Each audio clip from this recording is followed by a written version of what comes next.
Hello बच्चों, कैसे हो आप सब।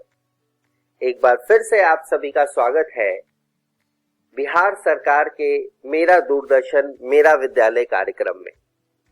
मैं उम्मीद करता हूं कि आपको जो घर पर आपके विद्यालय का अनुभव मिल रहा है, आप उसे बहुत एंजॉय कर रहे होंगे और एंजॉयमेंट के साथ साथ आपकी पढ़ाई भी हो रही होगी और आप घर पे सुरक्षित भी होंगे। तो बच्चों, आप सभी एपिसोड देखने के बाद अपने पाठ्य पुस्तक से उस पाठ को दोहराते तो है ना? क्योंकि जैसा मैंने पहले भी बताया है, सिर्फ वीडियो देख लेने से आपकी पढ़ाई पूरी नहीं होगी। आप सभी को आपके पाठ्य पुस्तक से दिए गए पाठ को पढ़ना भी बहुत आवश्यक है, तभी आपको चीजें अच्छे से समझ आएंगी। अगर अभी तक भी नहीं शुरू किया है तो आज से ही इस काम को शुरू कर दीजिए, फिर देखिए आपको कितना मजा आता है पढ़ने में। आइए एक बार देख लेते हैं आज के एपिसोड में हम क्या पढ़ेंगे। आज के एपिसोड में हम कक्षा 11 के गणित में पढ़ेंगे, बायोलॉजी में को आगे पढ़ेंगे। इसके बाद बच्चों हम कक्षा 12 की पढ़ाई शुरू करते हुए गणित में एक नया पाठ डिटरमिनेंट्स के बारे में पढ़ेंगे और बायोलॉजी में principles of inheritance and variation के बारे में कुछ और बातें जान लेंगे। तो ध्यान रहे बच्चों, गणित के सभी सवालों को बनाना है एपिसोड देखने के बाद और बायोलॉजी के पाठ को आपके किताब से दोबारा जरूर पढ़ना है। चलिए शुरू करते हैं आज का एपिसोड।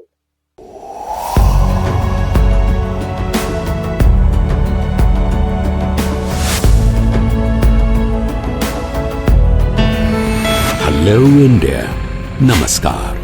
पेरेंट्स के लिए बच्चों को अवार्ड्स मिलने की खुशी सबसे अधिक होती है और अगर ये अवार्ड्स ऐसे आइडिया इनोवेशन के लिए मिले जो दूसरों की जिंदगी को आसान बना दे तो ये और भी बढ़ जाती है। देश भर के हजारों बच्चे विज्ञान पर आधारित अपने आइडिया इनोवेशन के लिए पहचान और सम्मान पा रहे हैं और नए भारत के निर्माण का हिस्सा बन रहे हैं।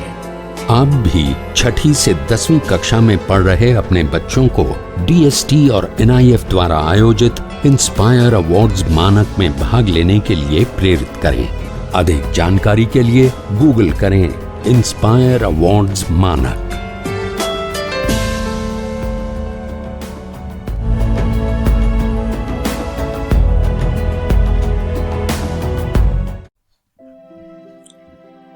नमस्कार दोस्तों, आज हम पढ़ेंगे क्रमचय एवं संचय भाग 1। तो चलिए शुरू करते हैं। इस वीडियो में हम पढ़ेंगे क्रमचय और संचय का परिचय, गणना का आधारभूत सिद्धांत।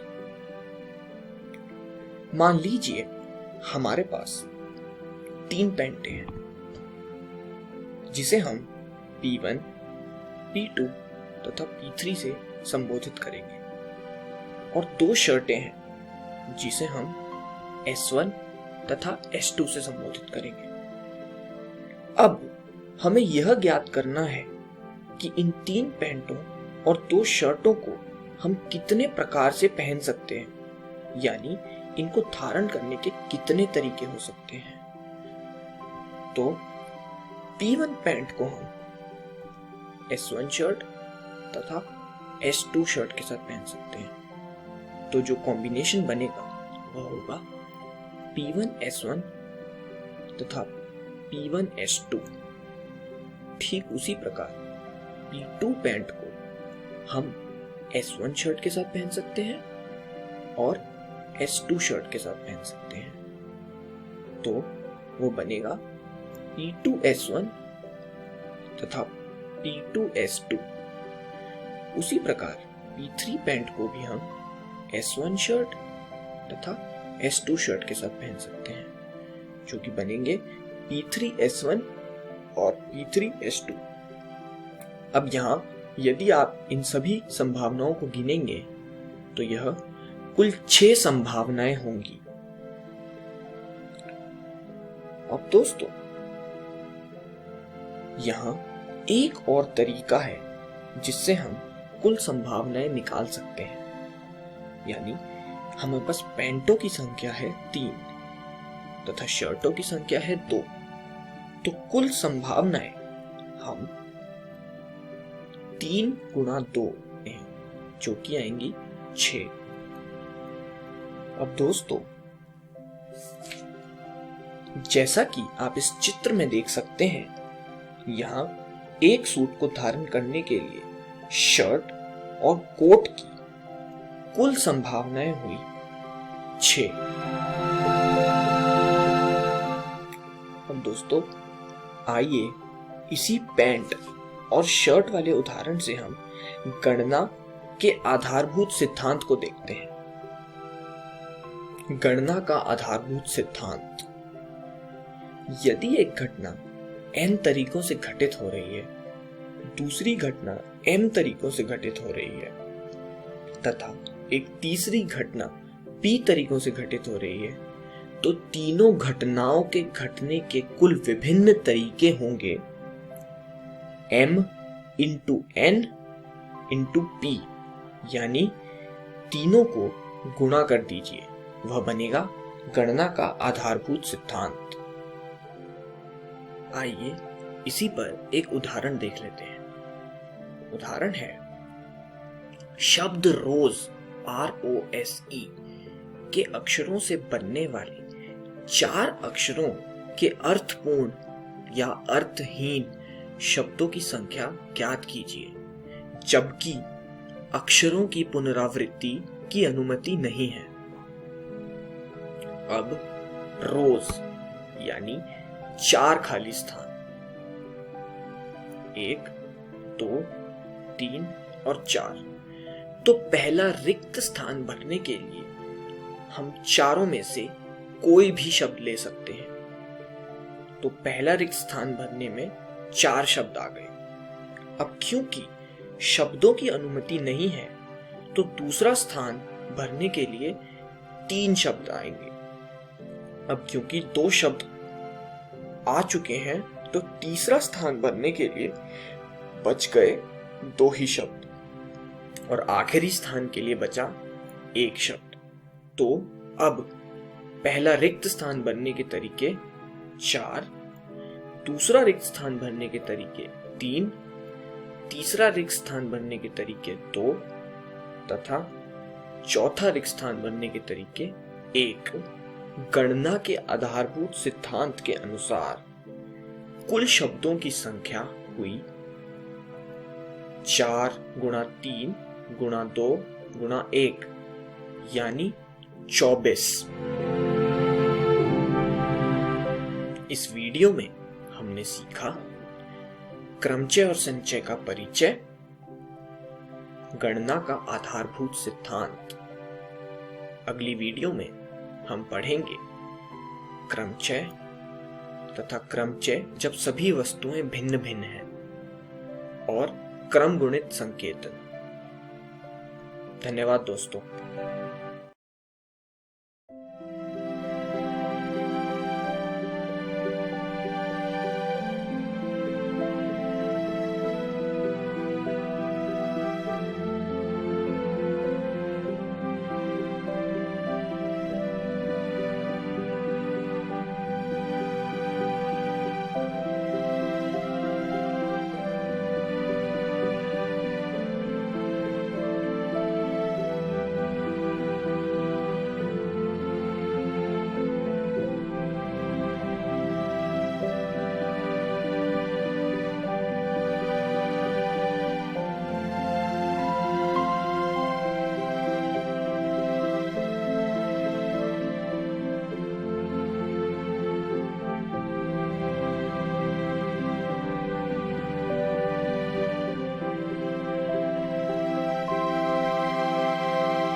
नमस्कार दोस्तों, आज हम जीव विज्ञान का एक नया अध्याय शुरू करने जा रहे हैं जिसका नाम पौधों में परिवहन है।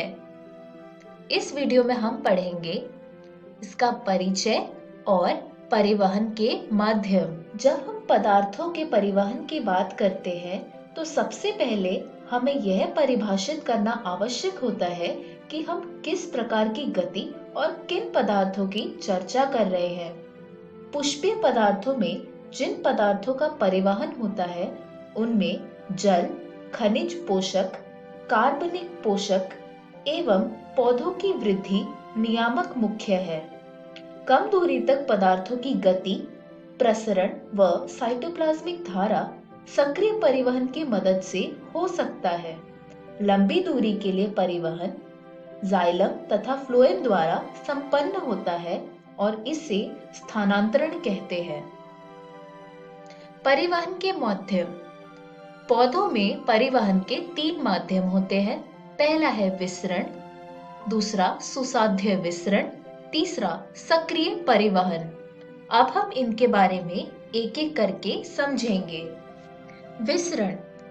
विसरण द्वारा गति निष्क्रिय होती है तथा ये कोशिका के एक भाग से दूसरे भाग तक या कोशिका से अन्य कोशिका तक कम दूरी तक, या ऐसा भी कह सकते हैं कि पत्तियों के अंतरकोशिकीय स्थान से ब्रह्मा परिवहन तक कुछ भी हो सकता है।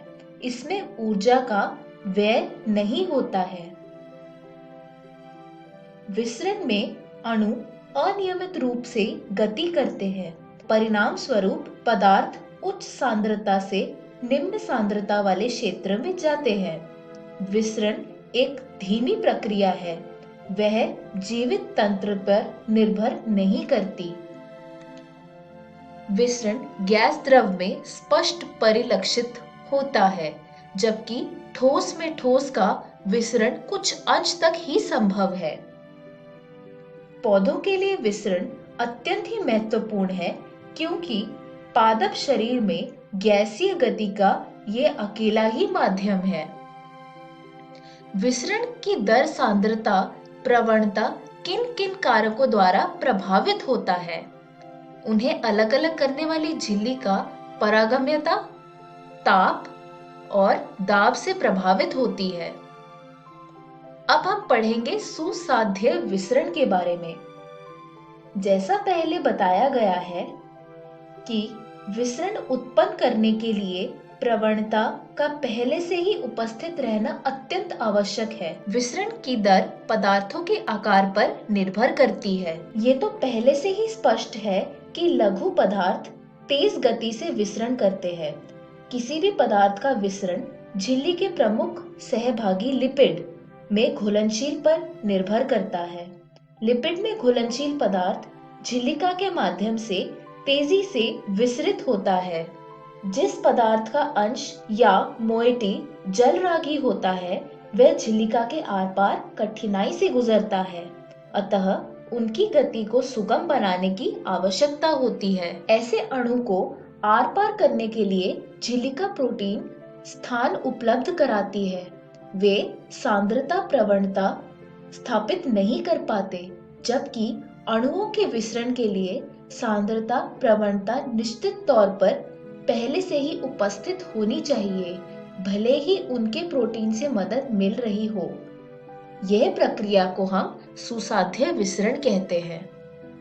पोरिन एक प्रकार के प्रोटीन है जो प्लास्टिड माइटोकॉन्ड्रिया तथा बैक्टीरिया की ब्रह्मा झिल्ली में बड़े आकार के छिद्रों का निर्माण करती है ताकि झिल्ली में से होकर प्रोटीन के छोटे छोटे साइज के अणु भी उसमें से गुजर सके। ब्रह्माकोशी के अणु परिवहन प्रोटीन पर बंधित रहते हैं और यही परिवहन प्रोटीन बाद में घुणित होकर कोशिका के भीतर अणु को मुक्त कर देती है। उदाहरण के तौर पर जल मार्ग जो 8 तरह के विभिन्न एक्वापोरिन से बना होता है। कुछ वाहक या परिवहन प्रोटीन विसरण की अनुमति तभी देते हैं जब 2 तरह के अणु एक साथ चलते हैं। सिम्पोर्ट में दोनों अणु एक ही दिशा में झिल्लिका को पार करते हैं, जबकि एंटीपोड में वे उल्टी दिशा में चलते हैं और जब एक अणु दूसरे अणु से स्वतंत्र होकर झिल्लिका को पार करता है तब इस विधि को यूनिपोड कहते हैं। अब हम पढ़ते हैं सक्रिय परिवहन के बारे में। सक्रिय परिवहन सांद्रता प्रवणता के विरुद्ध अणुओं को पंप करने में ऊर्जा का उपयोग करता है। सक्रिय परिवहन झिल्लिका प्रोटीन द्वारा पूर्ण किया जाता है। अतः झिल्लिका के विभिन्न प्रोटीन सक्रिय तथा निष्क्रिय दोनों परिवहन में मुख्य भूमिका निभाते हैं। पंप एक तरह का प्रोटीन है जो पदार्थों को झिल्लिका के पार कराने में ऊर्जा का प्रयोग करती है। ये पंप प्रोटीन पदार्थों का कम सांद्रता से अधिक सांद्रता तक परिवहन करा सकती है। परिवहन की गति अधिकतम तब होती है जब परिवहन करने वाले सभी प्रोटीन का प्रयोग हो रहा होता है या वह संतृप्त ही क्यों न हो। एंजाइमों की भांति वाहक प्रोटीन झिल्लिका के पार करने वाले पदार्थों के प्रति बहुत अधिक विशिष्ट होती है। ये प्रोटीन निरोधक के प्रति भी संवेदनशील होती है जो पार्श्व श्रृंखला से प्रतिक्रिया करती है। अब हम विभिन्न परिवहन तंत्रों की तुलना करते हैं। विशिष्ट झिल्लिका प्रोटीन की आवश्यकता। साधारण विसरण में कि इसमें विशिष्ट झिल्लिका प्रोटीन की आवश्यकता नहीं होती, जबकि सुसाध्य परिवहन और सक्रिय परिवहन में इसकी जरूरत होती है। उच्च वर्णनात्मक। साधारण विसरण में ऐसा कुछ नहीं होता, लेकिन सुसाध्य परिवहन और सक्रिय परिवहन में ऐसा होता है। परिवहन संतृप्त। साधारण विसरण में परिवहन संतृप्त नहीं होता, जबकि सुसाध्य परिवहन और सक्रिय परिवहन में ऐसा होता है।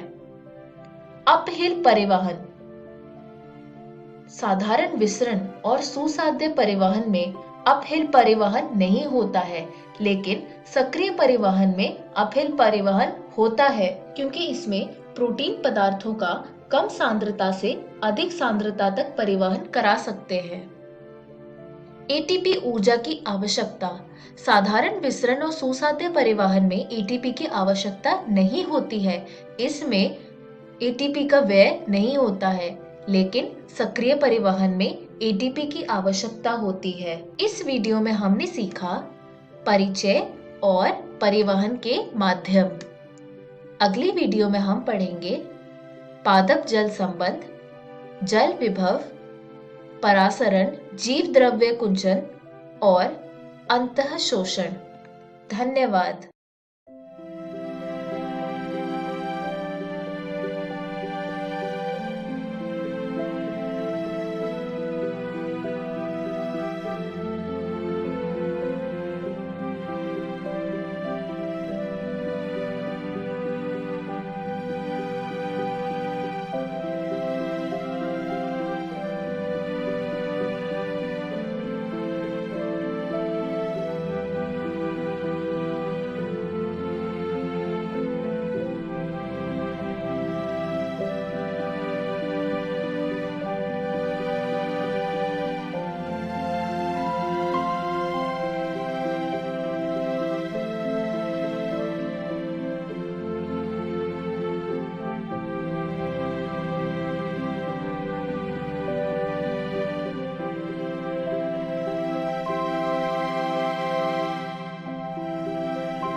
कोरोना से डरे नहीं, एहतियात बरतें। वैसे तो स्वच्छता और व्यक्तिगत साफ सफाई हर समय जरूरी है, लेकिन अभी कोरोना महामारी फैलने के दौर में यह एकदम आवश्यक हो गई है। बस यह जानने की जरूरत है कि साफ सफाई करने के दौरान आप किन बातों के प्रति विशेष तौर पर सजग रहें। आइए इसे बिंदुवार समझ लें।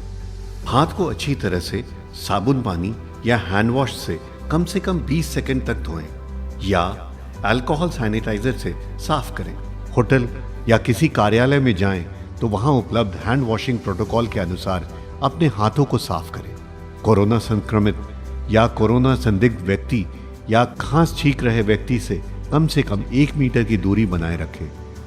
भीड़ भाड़ में मास्क लगाए रखें या मुंह नाक को ढक कर रखें। यदि घर में कोरोना संक्रमित व्यक्ति क्वारंटाइन में है तो उसके व्यक्तिगत उपयोग की चीजों जैसे बर्तन, ग्लास, कप, तौलिया, बिस्तर का इस्तेमाल न करें। फर्श और अन्य सतहों को घर में रोजाना प्रयोग किए जाने वाले ब्लीच घोल या फिनाइल से साफ करते रहें। शौचालय को भी घर में रोजाना प्रयोग किए जाने वाले ब्लीच घोल या फिनाइल से साफ करते रहें। ऑनलाइन सामान मंगाने पर डिलीवरी करने वाले व्यक्ति नियमित आने वाले घरेलू सामान जैसे दूध, अखबार इत्यादि के लिए सुरक्षात्मक तरीके अपनाएं। बस, ट्रेन, ऑटो, टैक्सी, दुकान के काउंटर के संपर्क में आने पर भी एहतियात बरतें। जनहित में जारी राज्य स्वास्थ्य समिति बिहार। अधिक जानकारी के लिए संपर्क करें टोल फ्री नंबर 104। नमस्कार दोस्तों, आज हम अपना पाठ सारणिक यानी डिटर्मिनेंट्स का एक नया अध्याय पढ़ेंगे। तो चलिए दोस्तों देखते हैं आज के विषय क्या है। उपसारणिक और सहखंड यानी माइनर एंड कोफैक्टर, आव्यूह के सहखंडज और व्युत्क्रम यानी adjoint and inverse of a matrix, और सारणिकों और आव्यूह के अनुप्रयोग यानी applications of determinants and matrices. तो चलिए दोस्तों उपसारणिक क्या है देखते हैं। दोस्तों सारणिक के अवयव aij का उपसारणिक एक सारणिक है जो आईवी पंक्ति और जेवा स्तंभ जिसमें अवयव aij स्थित है को हटाने से प्राप्त होता है। अवयव aij के उपसारणिक को mij द्वारा हम व्यक्त करते हैं।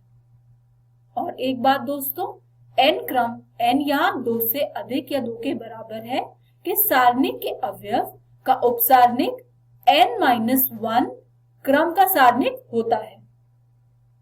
सहखंड यानी कोफैक्टर, एक अवयव aij का सहखंड जिसे कैपिटल aij द्वारा व्यक्त करते हैं, जहां aij है -1 की power i plus j mij के द्वारा परिभाषित करते हैं, जहां का उपसारणिक mij है। चलिए दोस्तों एक उदाहरण देखते हैं। डेल्टा बराबर एक सारणिक है। इस अवयवों में a11 तथा a21 के उपसारणिक और सहखंड ज्ञात करने हैं। चलिए दोस्तों उपसारणिक और सहखंड की परिभाषा द्वारा हम पाते हैं कि a11 का उपसारणिक है m11 के बराबर, यानी a11 पहली पंक्ति और पहले स्तंभ से आ रहा है, तो उसके अलावा जो 2x2 कोटि का सारणिक होगा उसका मान उसका उपसारणिक होगा, जो आप देख सकते हैं a22 a33 minus a23 a32 के बराबर है। अब a11 का सहखंड है दोस्तों कैपिटल A11 जो है बराबर दोस्तों -1 की पावर 1 प्लस 1 और इसका गुणन हो रहा है m11 से। तो हम देख सकते हैं कि -1 की पावर 1 प्लस 1 1 के बराबर होती है, तो a11 का उपसारणिक और सहखंड बराबर ही मिला है। इसी तरह दोस्तों a21 का उपसारणिक है m21, यानी वह सारणिक जहां पर दूसरी पंक्ति और पहला स्तंभ नहीं लिया है, वह बराबर है a12 a33 minus a13 a32 के। इसी प्रकार दोस्तों a21 का सहखंड है कैपिटल A21 के बराबर जो है -1 की पावर 2 प्लस 1 m21। यहाँ पर हमारे उपसारणिक का गुणन -1 से हो गया है। आगे बढ़ते हैं दोस्तों और देखते हैं आव्यूह का सहखंडज यानी एडजॉइंट ऑफ अ मैट्रिक्स। दोस्तों एक वर्ग आव्यूह A बराबर AIJ का सहखंडज आव्यूह कैपिटल AIJ के परिवर्त के रूप में परिभाषित है, जहां कैपिटल AIJ का आव्यूह जो हमने लिया है वह अवयव का सहखंड है, यानी आव्यूह A के सहखंडज को एडजॉइंट A के द्वारा व्यक्त करते हैं, जहां हम ADJA लिखते हैं। चलिए दोस्तों, उदाहरण के रूप में एक आव्यूह ली है और A का हमें सहखंडज ज्ञात करना है। हम जानते हैं दोस्तों A11 हम यहाँ 4 निकाल सकते हैं, A12 यहाँ -1 मिलेगा, A21 यहाँ -3 है और A22 2 मिलेगा। इन सब को निकाल कर दोस्तों हमें अपना एडजॉइंट A मिल जाएगा इस प्रकार से, यानी हमारे आव्यूह में आप देख सकते हैं A11, A21, A12, A22, यानी हमें अब एक आव्यूह मिलेगा जो हमारा एडजॉइंट है या सहखंडज है। आगे बढ़ते हैं दोस्तों और एक प्रमेय देखते हैं। यदि A कोई n कोटि का आव्यूह होता है दोस्तों, तो A का गुणन एडजॉइंट A से बराबर होता है एडजॉइंट A के गुणन A से, जो होता है दोस्तों सारणिक A का गुणन AI से, यानी जहां I n कोटि का तत्समक आव्यूह है। एक परिभाषा है दोस्तों, एक वर्ग आव्यूह A अव्युत्क्रमणीय या सिंगुलर कहलाता है यदि इसका सारणिक या मॉड A बराबर 0 है। एक और परिभाषा देखते हैं दोस्तों, एक वर्ग आव्यूह A व्युत्क्रमणीय या नॉन सिंगुलर कहलाता है यदि इसके सारणिक का मान 0 नहीं हो। आगे बढ़ते हैं दोस्तों और दूसरा प्रमेय देखते हैं। यदि A तथा B दोनों एक ही कोटि के व्युत्क्रमणीय आव्यूह हो तो AB तथा BA भी उसी कोटि के व्युत्क्रमणीय आव्यूह होते हैं। तीसरा प्रमेय है दोस्तों, आव्यूह के गुणनफल का सारणिक उनके क्रमशः सारणिकों के गुणनफल के समान होता है। अर्थात अगर हमारे पास एक सारणिक है जो A और B के गुणन से मिला है, वह बराबर होगा A सारणिक गुणन B सारणिक, जहां A तथा B समान कोटि के वर्ग आव्यूह हैं। आगे देखते हैं दोस्तों, हमारे पास चौथा प्रमेय है। एक वर्ग आव्यूह A के व्युत्क्रम का अस्तित्व है यदि और केवल यदि A व्युत्क्रमणीय आव्यूह है। चलिए एक उदाहरण देखते हैं दोस्तों। यदि A बराबर एक आव्यूह दे रखा है और B बराबर एक दूसरा आव्यूह दे रखा है, तो स्थापित करना है कि AB का इनवर्स बराबर है B इनवर्स A इनवर्स के। दोस्तों हम जानते हैं कि हमारे पास AB है तो इनका गुणन करके हमें एक आव्यूह मिल जाएगा, क्योंकि हम देख सकते हैं कि AB का सारणिक -11 है जो 0 के बराबर नहीं है, तो AB इनवर्स का अस्तित्व है और इसे निम्नलिखित प्रकार से हम व्यक्त करेंगे, यानी AB इनवर्स बराबर होता है दोस्तों 1/AB का सारणिक, इसका गुणन एडजॉइंट AB से, जो बराबर हो जाएगा -1/11 और एडजॉइंट AB यानी हमारी जो आव्यूह मिली थी उससे गुणन करके, जो होगा बराबर दोस्तों 1/11 और 14, 5, 5, 1 के। आगे देखते हैं दोस्तों, अब सारणिक A का -11 है जो 0 के बराबर नहीं है और B का भी सारणिक 1 है जो 0 के बराबर नहीं है, इसलिए A इनवर्स और B इनवर्स दोनों का अस्तित्व है, जिसे हम निम्नलिखित रूप में व्यक्त करेंगे, यानी A इनवर्स भी हमें कुछ इस प्रकार से मिलेगा और B इनवर्स भी एक आव्यूह हमें मिल जाएगी। तो दोस्तों जब हम B इनवर्स और A इनवर्स का गुणन करेंगे तो हमें कुछ इस प्रकार से हल करके मिल जाएगा। हम देख सकते हैं दोस्तों कि AB का इनवर्स हमें बराबर मिला है B इनवर्स A इनवर्स के। आगे देखते हैं दोस्तों सारणिकों और आव्यूह के अनुप्रयोग। दोस्तों सबसे पहले देखते हैं संगत निकाय क्या है। निकाय संगत कहलाता है यदि इसके हलों एक या अधिक का अस्तित्व होता है, और असंगत निकाय निकाय असंगत कहलाता है यदि किसी भी हल का अस्तित्व नहीं हो। आगे बढ़ते हैं दोस्तों और आव्यूह के व्युत्क्रम द्वारा रैखिक समीकरणों के निकाय को हल करते हैं। निम्नलिखित समीकरण निकाय पर विचार करते हैं दोस्तों। आपके सामने कुछ समीकरण दे रखे हैं दोस्तों। a1x plus b1y plus c1z बराबर d1, इसी प्रकार से अन्य दो। तो दोस्तों मान लीजिए कि a मैंने आव्यूह बना दी है x, y और z के व्यंजक की, और इसी प्रकार x एक आव्यूह है x, y, z की, और b एक आव्यूह है d1, d2 और d3 की। तो दोस्तों तब समीकरण निकाय ax बराबर b के रूप में निम्नलिखित प्रकार से व्यक्त की जा सकती है। जैसे इस प्रकार से आप देख सकते हैं कि ax बराबर b में a, x और b तीनों आव्यूह हमने इसमें लिख दी है। आगे देखते हैं दोस्तों। अब एक स्थिति हमारे पास है दोस्तों, यदि a एक व्युत्क्रमणीय आव्यूह है तब इसके व्युत्क्रम का अस्तित्व है, और दूसरी स्थिति है दोस्तों, यदि a एक अव्युत्क्रमणीय आव्यूह है तब हमारे पास होता है दोस्तों कि मॉड a बराबर 0, यानी इसका सारणिक का मान 0 होता है। चलिए एक उदाहरण करते हैं दोस्तों। निम्नलिखित समीकरण निकाय को आव्यूह विधि से हल कीजिए। दोस्तों समीकरण निकाय को ax बराबर b के रूप में पहले व्यक्त किया जा सकता है, ऐसे हम लिखते हैं, यानी इस समीकरण के मुताबिक दोस्तों हमें a मिलेगी यह आव्यूह, x मिलेगा हमें x, y, z और b यहाँ पे हम लेंगे 8, 1, 4। चलिए आगे बढ़ते हैं दोस्तों और हम देखते हैं सबसे पहले कि इसका सारणिक का मान क्या है।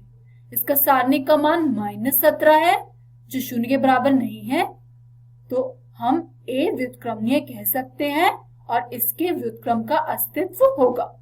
यानी हम a11 निकालेंगे दोस्तों -1 के बराबर, a12 निकालेंगे -8 के बराबर, a13 निकालेंगे -10 के बराबर। इसी तरह a21, a22, a23 और a31, a32, a33 का मान भी आप लोग निकाल लेंगे। इसलिए दोस्तों हमारे पास a इनवर्स मिल जाएगा हमें -1/17 और हमारी आव्यूह जो हमें अपने a से यानी a के सहखंडज या एडजॉइंट से। आगे देखते हैं दोस्तों, x बराबर हम लिख सकते हैं a इनवर्स का गुणन b के साथ, यानी a इनवर्स जो हमने अभी निकाला था इसका गुणन हमारी b आव्यूह के साथ। अतः दोस्तों हम देख सकते हैं x, y, z बराबर हमें 1, 2, 3 के मिल गया है। इस प्रकार से तो दोस्तों देखते हैं आज हमने क्या पढ़ा। हमने आव्यूह के सहखंडज और व्युत्क्रम के बारे में पढ़ा और सारणिकों और आव्यूह के अनुप्रयोग के बारे में पढ़ा। आशा करती हूँ आपको सब समझ आया होगा। धन्यवाद। हेलो दोस्तों, जीव विज्ञान की इस वीडियो में आपका स्वागत है। आज भी हम आपके अध्याय वंशागति तथा विविधता के सिद्धांत को जारी रखेंगे। पिछली वीडियो में हमने मेंडेलियन सिद्धांतों के अपवाद और 2 जीनों की वंशागति को समझा था। इस वीडियो में हम वंशागति का क्रोमोसोम सिद्धांत, सहलग्नता और पुनर्योजन, बहुजीनी वंशागति और बहुप्रभाविता पर चर्चा करेंगे। तो चलिए शुरू करते हैं। मेंडल के कार्य को अस्वीकृत कर दिया गया। अब दोस्तों मेंडल ने अपना कार्य 1865 में प्रकाशित किया और उस कार्य पर कई लोगों ने ध्यान नहीं दिया, और जिन्होंने उस पर ध्यान दिया उन्होंने उसे कम आंका या उन्होंने उसे गलत कहा। अब इन सब चीजों के होने के कुछ कारण थे, जैसे कि उन दिनों संचार आसान नहीं था और उनके काम को व्यापक रूप से प्रचारित नहीं किया जा सका। जीन की उनकी अवधारणा स्थिर और विविध इकाइयों के रूप में, जिन्होंने विशेषकों के अभिव्यक्ति को नियंत्रित किया और अलील के युग्म जो एक दूसरे के साथ मिश्रण नहीं करते थे को उनकी समकालीनों द्वारा स्पष्टीकरण के रूप में स्वीकार नहीं किया गया था, क्योंकि प्रकृति में स्पष्ट रूप से निरंतर विविधता होती है। जैविक घटनाओं को समझाने के लिए गणित का उपयोग करने का मेंडल का दृष्टिकोण अपने समय के कई जीव विज्ञानियों के लिए पूरी तरह से नया और अस्वीकार्य था।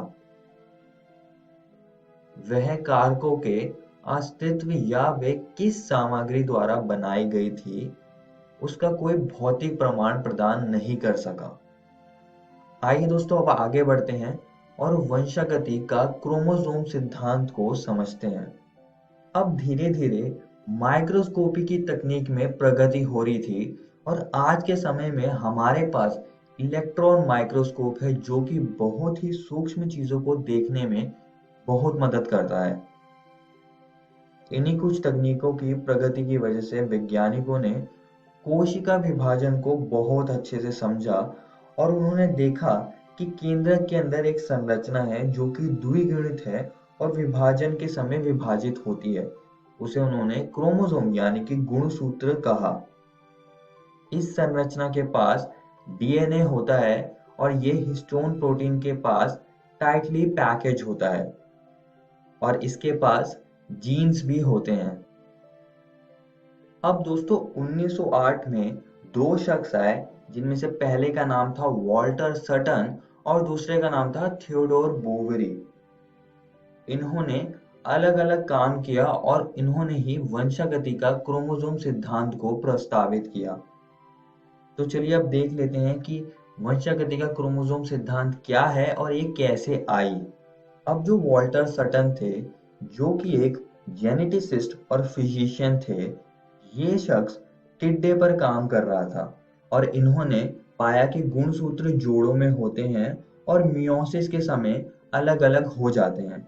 और साथ ही में इन्होंने कहा कि एक गुणसूत्र हमें माता से मिलता है और एक गुणसूत्र हमें पिता से मिलता है।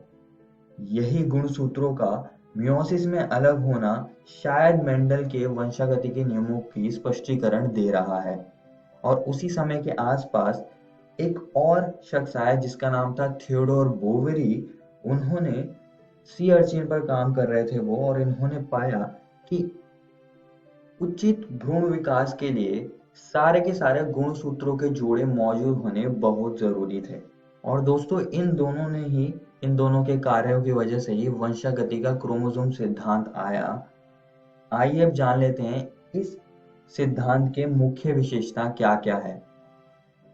वंशानुगत लक्षणों की तरह गुणसूत्र एक जीव के जीवन भर और पीढ़ी से अपनी संख्या, संरचना और व्यक्तित्व को बनाए रखते हैं। दोनों ना तो लुप्त होते हैं और ना ही आपस में मिश्रित होते हैं, वे इकाइयों के रूप में व्यवहार करते हैं। सोमेटिक और द्विगुणित कोशिकाओं में गुणसूत्र और जीन जोड़ों के रूप में होते हैं। एक जीन जोड़ी के दो अलील समरूप यानी कि होमोलोगस गुणसूत्रों के समरूप साइट पर स्थित हैं। दोनों गुणसूत्रों के साथ साथ जीन युग्मक के निर्माण के समय अलग हो जाते हैं, जैसे कि प्रत्येक जोड़े में से केवल एक ही युग्मक में संचरित होता है। एक युग्मक में एक प्रकार का केवल एक गुणसूत्र होता है और एक विशेषक के दो अलील में से केवल एक होता है। निषेचन के दौरान दोनों गुणसूत्रों के साथ साथ मेंडेलियन फैक्टर्स की जोड़ी की स्थिति रिस्टोर हो जाती है। इन्हीं सब बातों से ऐसा लगता है कि वंशागति का क्रोमोसोम सिद्धांत मेंडेलियन सिद्धांतों का समर्थन कर रहा है। मगर वंशागति का क्रोमोसोम सिद्धांत सही है या गलत है ये किसने बताया? तो फिर बाद में एक और शख्स आया जिसका नाम था थॉमस हंट मॉर्गन। ये एक वैज्ञानिक थे जिन्होंने एक मक्खी पर काम किया जिसका नाम था ड्रोसोफिला मेलानोगेस्टर, और इन्होंने बताया कि वंशागति का क्रोमोसोम सिद्धांत एकदम सही है। आइए अब आगे बढ़ते हैं और सहलग्नता और पुनर्योजन को समझते हैं। अब यहाँ पर दो शब्द है, सहलग्नता और पुनर्योजन, तो हम इनको एक एक करके समझेंगे। सबसे पहले सहलग्नता यानी कि लिंकेज को हम समझ लेते हैं। इसको समझने के लिए जरा यहाँ देखिए, यह एक जोड़ा है क्रोमोसोम का, और मान लीजिए यहाँ पर जीन ए है और यहाँ पर जीन बी है। अगर आप जीन ए और जीन बी के बीच की दूरी देखें तो बहुत ही कम है, तो हम कह सकते हैं कि यह अधिक सहलग्नता दिखा रहे हैं। और मान लीजिए कि एक और जीन है जो कि है जीन सी, जो कि यहाँ पर मौजूद है। अब अगर आप जीन ए और जीन सी की बीच की दूरी देखें तो वो बहुत ही ज्यादा है, तो हम कह सकते हैं कि यह कम सहलग्नता दिखा रहे हैं। यही सहलग्नता यानी कि लिंकेज है, जो कि दो जीनों का भौतिक संयोग या जुड़ा होना दिखाता है। आइए दोस्तों, पुनर्योजन को समझ लेते हैं, जिसे हम अंग्रेजी में रिकॉम्बिनेशन कहते हैं। ये अजनकीय जीन संयोजनों के उत्पादन है। सरल शब्दों में उन संतति का बनना जिनमें कि अजनकीय जीन संयोजन होंगे रिकॉम्बिनेशन या पुनर्योजन कहलाता है। अब दोस्तों, हमने मेंडल के एक नियम को समझा था, जो कि था स्वतंत्रता अपव्यूहन का नियम। और इसमें उन्होंने कहा था कि जब किसी संकर में लक्षणों के दो जोड़े लिए जाते हैं तो किसी एक जोड़े का लक्षण विसंयोजन दूसरे जोड़े से स्वतंत्र होता है, लेकिन ऐसा हमेशा नहीं होता है। इसको अच्छे से समझने के लिए आप यहाँ देख सकते हैं, यहाँ पर मैंने एक क्रोमोसोम यानी कि गुणसूत्र को दिखाया हुआ है। यहाँ पर एक जीन है और यहाँ पर एक और जीन है। इन दोनों जीनों के बीच की दूरी ज्यादा है। अगर आप देखें तो हम कह सकते हैं इनमें सहलग्नता कम है। तो ऐसे केसेस में हम कह सकते हैं कि जीन का विसंयोजन होगा और ये दूसरे जोड़े से स्वतंत्र होगा, जिससे कि अजनकीय जीन संयोजनों का उत्पादन ज्यादा होगा। मतलब अगर कम सहलग्नता दिखेगी हमें तो अजनकीय जीन संयोजनों का उत्पादन ज्यादा होगा। और दूसरी ओर अगर मैंने यहाँ पर एक जीन दिखाया और यहाँ पर एक और जीन मैंने दिखाया तो यह अधिक सहलग्नता दिखा रहे हैं। तो इस केस में जीन का विसंयोजन शायद नहीं होगा और इस वजह से अजनकीय जीन संयोजनों का उत्पादन कम होगा। तो ये चीज आप सभी को याद रखनी है। आइए दोस्तों, अब आगे बढ़ते हैं और मॉर्गन का द्विसंकर क्रॉस को समझते हैं। अब मॉर्गन ने भी द्विसंकर क्रॉस कराया था और ये क्रॉस मेंडल के द्विसंकर क्रॉस के समान था। तो मॉर्गन ने ड्रोसोफिला मक्खी के ऊपर द्विसंकर क्रॉस कराया था। इन्होंने मादा पीले शरीर श्वेत आंखों वाली मक्खी ड्रोसोफिला ली थी और इसका क्रॉस इन्होंने नर भूरे शरीर लाल आंखों वाली मक्खी ड्रोसोफिला से करवाया था। यहाँ पर छोटा y पीले शरीर को दिखा रहा है, छोटा w श्वेत आंखों को दिखा रहा है और ये अप्रभावी विशेषक हैं। दूसरी ओर जो नर है उसमें जो भूरा शरीर है वो छोटा y+ दिखा रहा है और लाल आंखें छोटा w+ दिखा रहा है। जो यहाँ पर नर है भूरे शरीर लाल आंखों वाली मक्खी, ये वन्य प्रकार है, यानी कि ये आमतौर पर हमको मिलती है, ये म्यूटेंट टाइप नहीं है। तो आइए अब इनका क्रॉस देख लेते हैं। इन्होंने इसका नाम क्रॉस ए रखा था और अगर आप दोनों ओर देखें, ये दोनों क्रोमोसोम्स हैं और अगर आप दोनों ओर देखें तो जीन जो है इनके उनमें सहलग्नता अधिक है। तो अब देख लेते हैं F2PD में क्या आया। F2PD में जो मॉर्गन को परिणाम मिला था वो था कि जनकीय प्रकार के संतति थी 98.7% और पुंसंयोगी प्रकार की संतति थी 1.3%। और इससे कहीं ना कहीं यह पता चल रहा है कि यहाँ पर शायद अधिक सहलग्नता की वजह से जीन विसंयोजित नहीं हुए, जिसकी वजह से पुंसंयोगी प्रकार कम हुआ। और इन्होंने एक और क्रॉस करवाया था जिसका नाम था क्रॉस बी। इन्होंने श्वेत लघुपंख मादा के बीच में कराया था, वन्य प्रकार के साथ इन्होंने क्रॉस कराया था। और इसके बाद जो F2PD मिली उसमें जो जनिकीय प्रकार के संतति थी वो थी 62.8%, पुंसंयोगी प्रकार थे 37.2%। तो कहीं ना कहीं यहाँ पर अगर आप क्रॉस को देखें तो जो जीन है उनके बीच में दूरी ज्यादा दिख रही है हमको। तो इससे हम कह सकते हैं कि इनमें सहलग्नता कम थी, जिस वजह से शायद जीन विसंयोजित हो गए और यहाँ पर रिकॉम्बिनेंट टाइप ज्यादा मिले हमको। और मैं आप सभी को एक और बात बताना चाहता हूँ कि अगर हम द्विसंकर क्रॉस कराते हैं और मेंडल को हम फॉलो करते हैं यहाँ पर, तो हमको क्या रेशियो मिलता है? ये वाला रेशियो मिलता है हमें, फिनोटाइप अनुपात जो मिलता है 9:3:1। लेकिन यहाँ पर मॉर्गन को इस द्विसंकर क्रॉस में थोड़ा सा अलग मिला, तो वो चीज हमको यहाँ पर नहीं मिली। तो कहीं ना कहीं यह पता चल रहा है कि जो मॉर्गन का द्विसंकर क्रॉस था वो मेंडल के स्वतंत्रता अपव्यूहन का नियम को फॉलो नहीं कर रहा था, क्योंकि अगर वो फॉलो कर रहा होता हमको यह अनुपात मिलता। आइए दोस्तों अब आगे बढ़ते हैं और बहुजीनी वंशागति को समझते हैं। जो विशेषक सामान्यतः 3 अथवा अधिक जीनों द्वारा नियंत्रित होते हैं, इन्हें बहुजीनी लक्षण कहते हैं और यही बहुजीनी वंशागति करते हैं। बहुजीनी विशेषक में फिनोटाइप में प्रत्येक एलील का अपना योगदान होता है, अर्थात प्रत्येक एलील का प्रभाव योजी होता है। इसको सबसे अच्छे समझने के लिए हम एक उदाहरण से इसको समझेंगे, जो कि है ये परिवार। अगर आप इस परिवार में देखें तो जो त्वचा का रंग है वो सबका अलग अलग दिख रहा है। कोई यहाँ पर काला है, कोई सांवला है और कोई यहाँ पर गोरा है।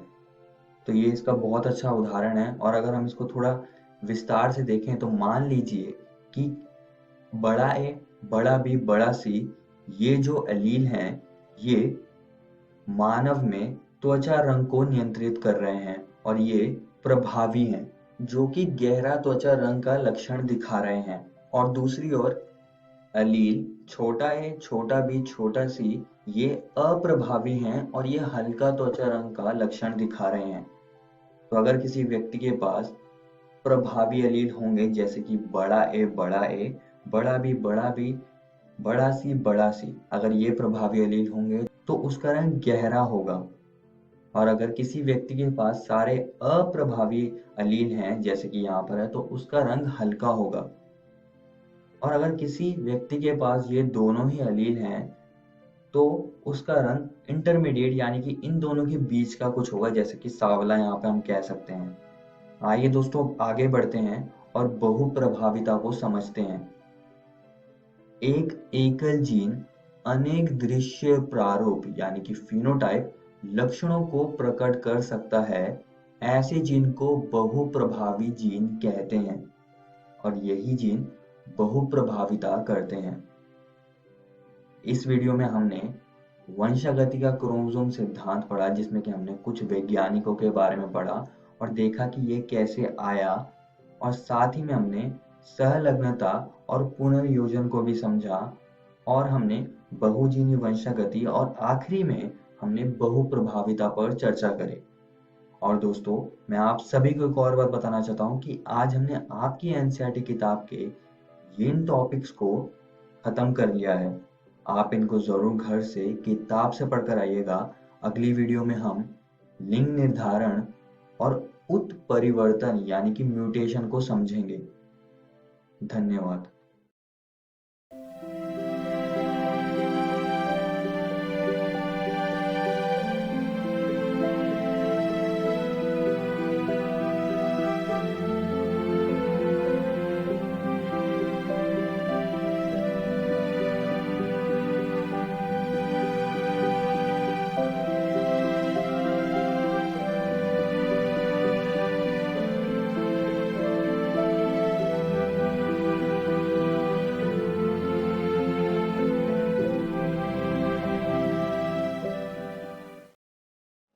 कोरोना वायरस जैसी महामारी से बचाव के लिए देश भर में लॉकडाउन है। बच्चों को सुरक्षित रखने के लिए विद्यालय बंद किए गए हैं। इस परिस्थिति में आपका मोबाइल ही आपका विद्यालय बन सकता है। जी हाँ, बिहार सरकार के शिक्षा विभाग ने यूनिसेफ और इकोवेशन के साथ मिलकर उन्नयन ऐप मेरा मोबाइल मेरा विद्यालय की शुरुआत की है। इस ऐप पर आप कक्षा 6 से 12 तक के पाठ्यक्रम को पढ़ सकते हैं। सिर्फ पढ़ ही नहीं सकते, बल्कि आपको पढ़ते समय अगर किसी भी तरह की कोई परेशानी आती है या फिर मन में कोई सवाल आता है तो इस ऐप पर आप अपने सवाल भी पूछ सकते हैं, जिसका जवाब उस विषय के विशेषज्ञ द्वारा दिया जाएगा। तो प्ले स्टोर से अभी डाउनलोड करें उन्नयन ऐप मेरा मोबाइल मेरा विद्यालय और अपने मोबाइल से ही अपने विद्यालय का अनुभव पाएं, वो भी बिल्कुल निशुल्क। घर पर रहें, सुरक्षित रहें, स्वस्थ रहें, पढ़ते रहें, आगे बढ़ते रहें, क्योंकि चाहे कोई भी स्थिति हो, शिक्षा हर बच्चे का अधिकार है। बिहार शिक्षा परियोजना की एक पहल। आशा करता हूं कि आज के एपिसोड में जो भी पाठ आपको पढ़ाया गया हो, आप उसे अच्छे से समझ पाए होंगे। यदि कोई सवाल आपके मन में आया हो तो उसे उन्नयन ऐप पर आप पोस्ट करके अपने जवाब को जान सकते हैं, या फिर आप हमें ईमेल भी कर सकते हैं स्क्रीन पर दिए गए ईमेल आईडी पे। एक आवश्यक सूचना, यह वीडियो बीपीसी की वेबसाइट पर भी उपलब्ध है। वेबसाइट नोट कर लीजिए बच्चों, www.bepcssa.in। जब आप इस वेबसाइट पर जाएंगे तो डिजिटल लर्निंग वाले सेक्शन में जाकर आप इस वीडियो को देख सकते हैं। मिलते हैं बच्चों अगले एपिसोड में कुछ और रोचक पाठ के साथ। तब तक के लिए घर में रहिए, सुरक्षित रहिए और पढ़ते रहिए। बाय बाय बच्चों।